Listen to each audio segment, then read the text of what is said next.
El matrimonio perfecto, por el venerable maestro Samael Aun Weor. Capítulo 21. Novena esfera. El descenso a la novena esfera fue en las antiguas grandes civilizaciones que nos han precedido en el curso de la historia, la prueba máxima para la suprema dignidad del hierofante.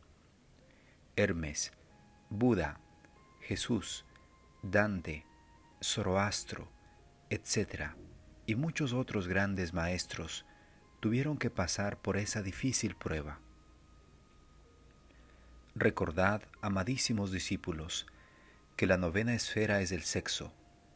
Muchos son los que entran a la novena esfera, pero es muy raro encontrar alguna persona que salga victoriosa de la difícil prueba.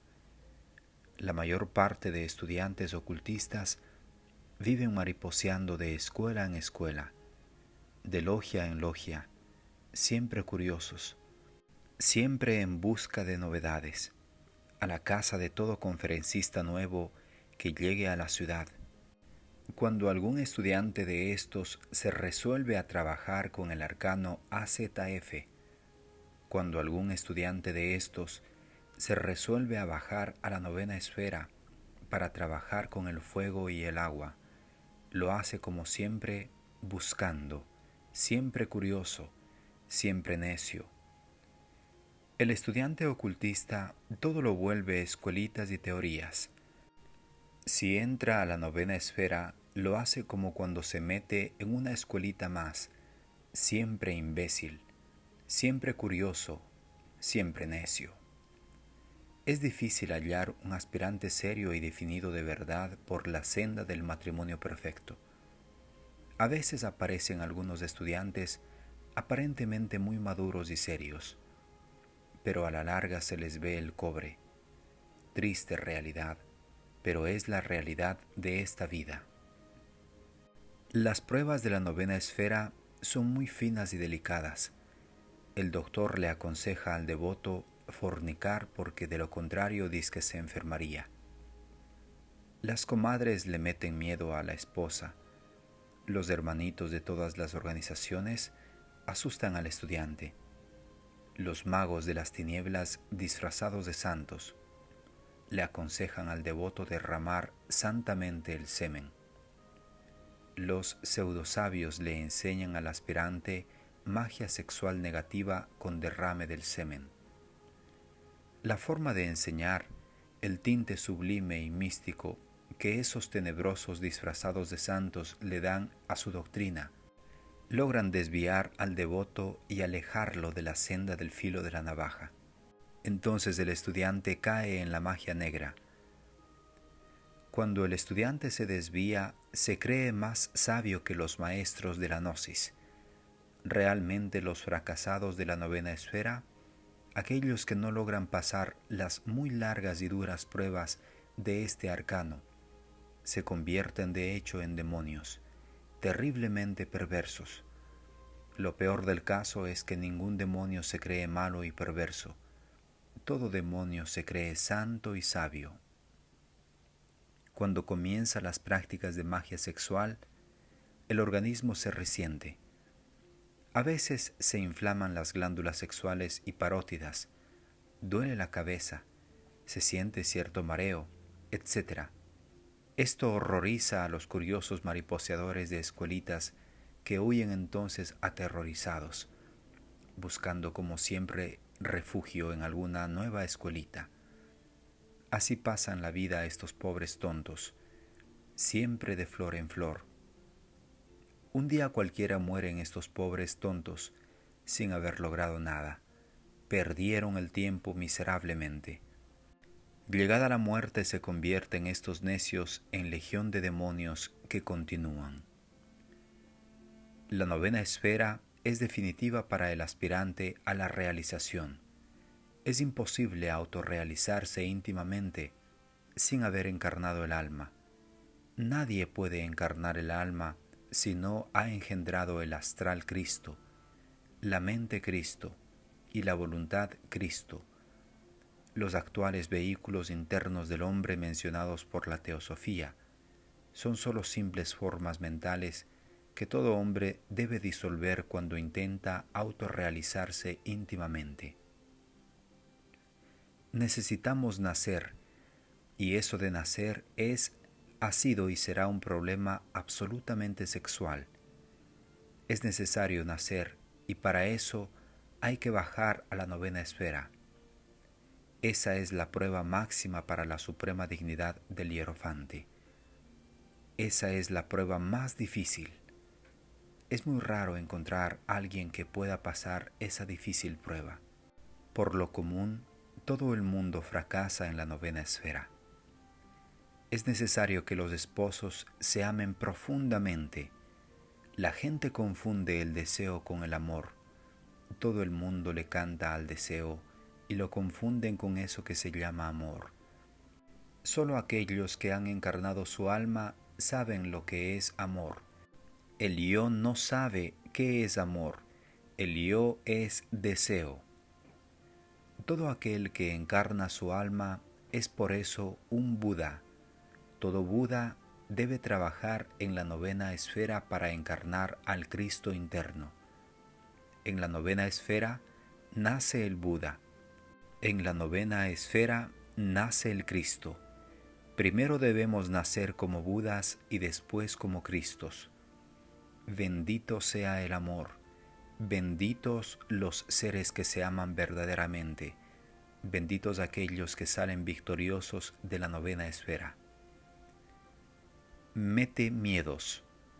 Muchos pseudoesoteristas han cometido genocidios incalificables. Realmente son un verdadero genocidio los metemiedos contra el Kundalini.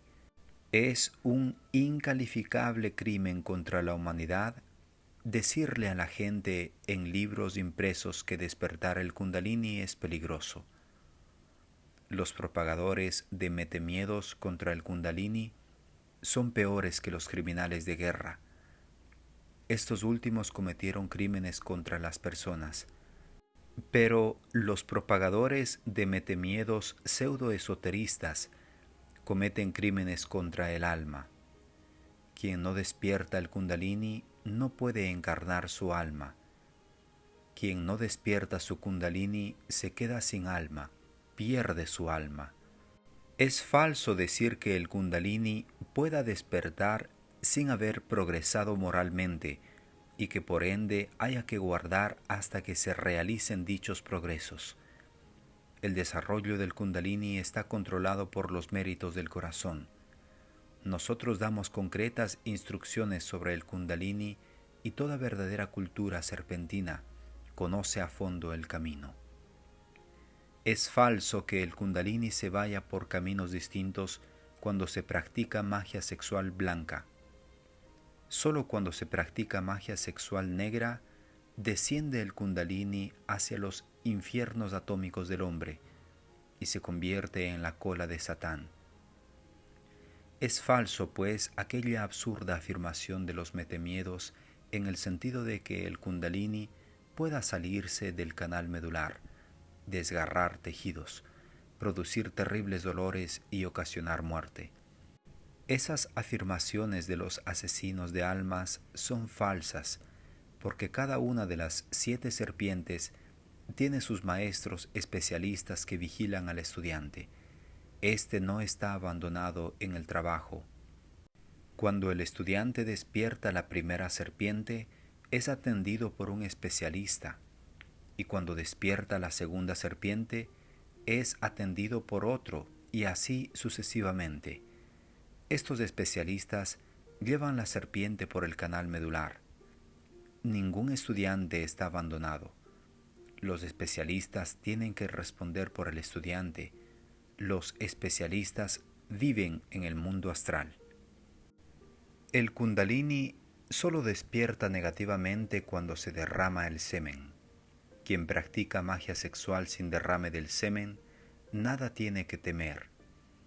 Nadie puede actualizar los aspectos superiores del Kundalini sin una perfecta santidad.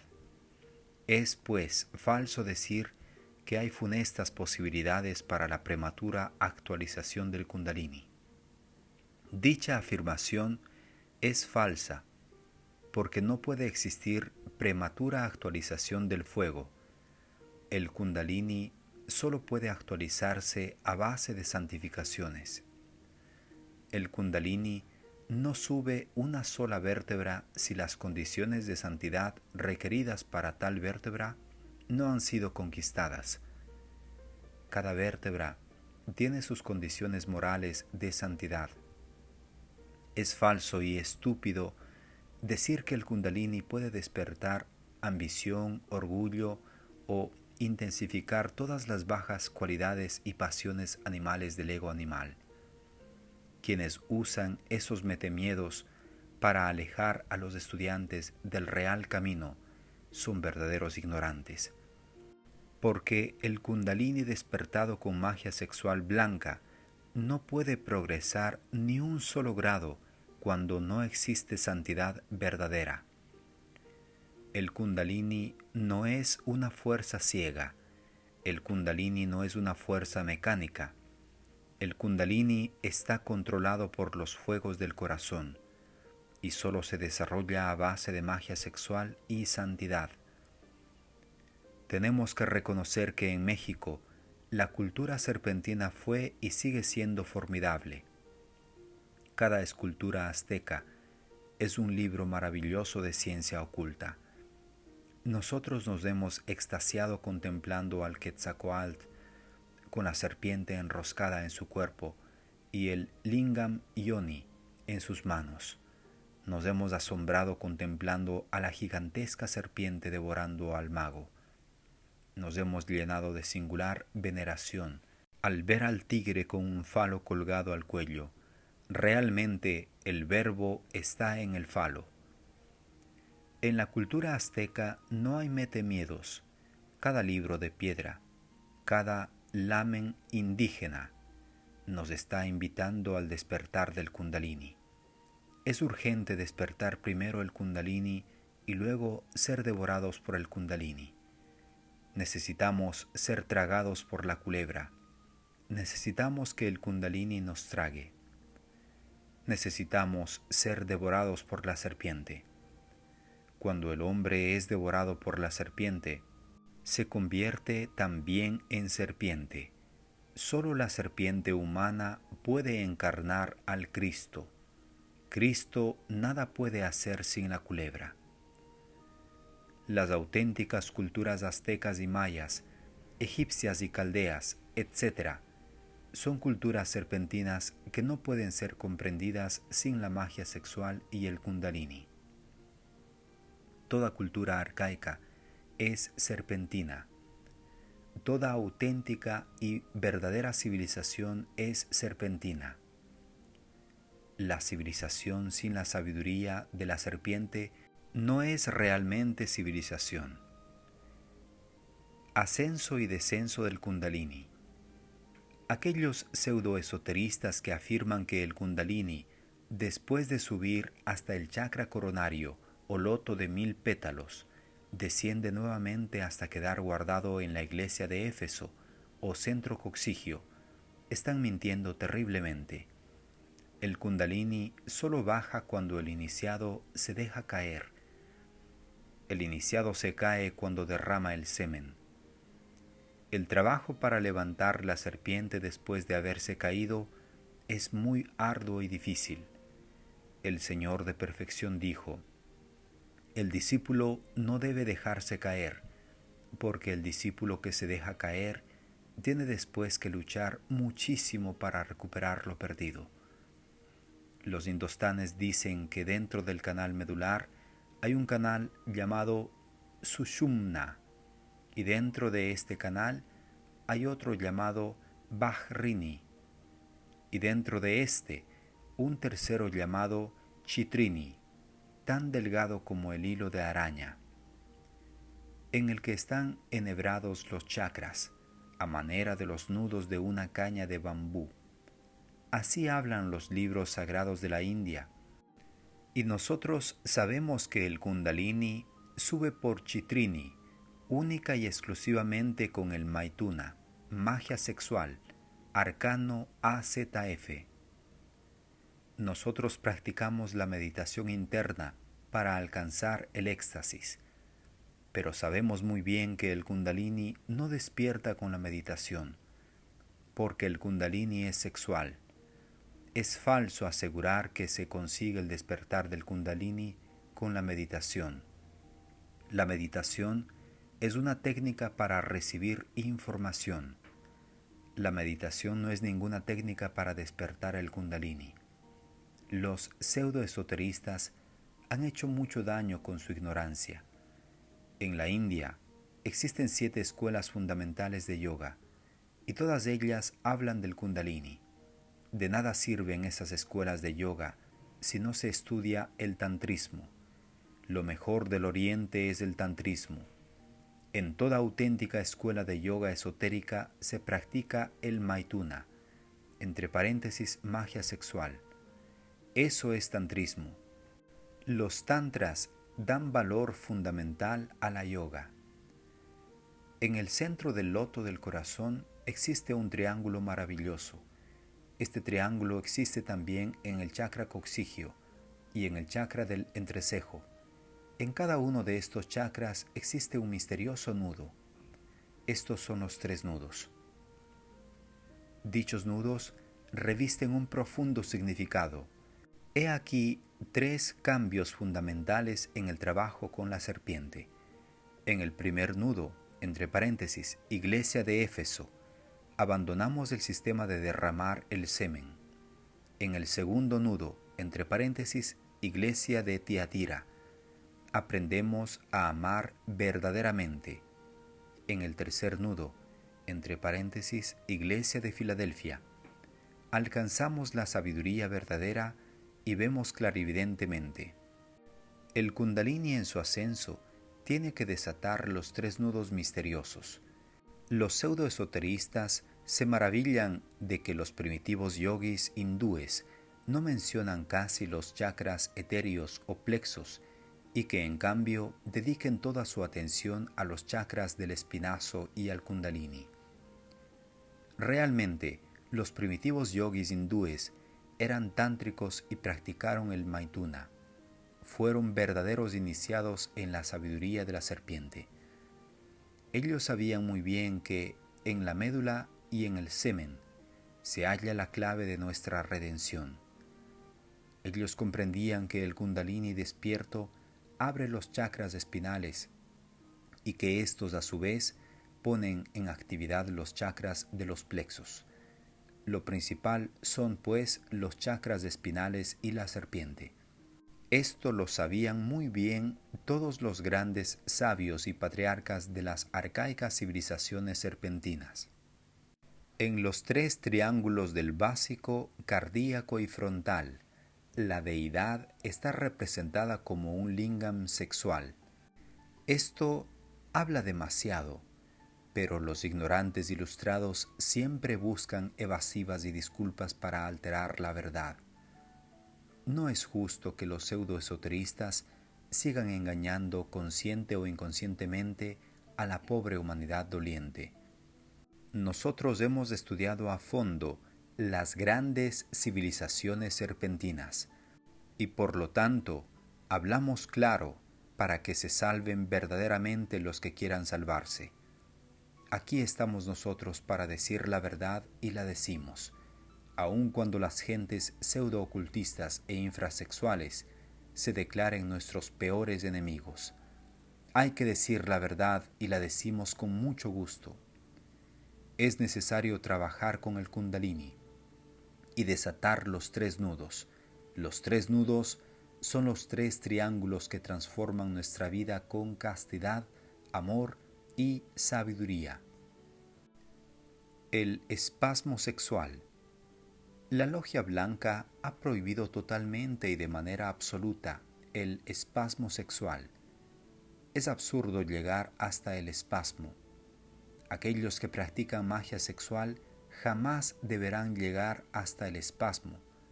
Quienes se proponen evitar la eyaculación seminal sin abandonar el placer del espasmo pueden sufrir consecuencias desastrosas para su organismo.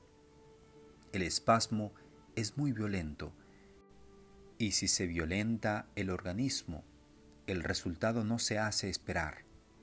Impotencia, daños al sistema nervioso, etcétera, etcétera.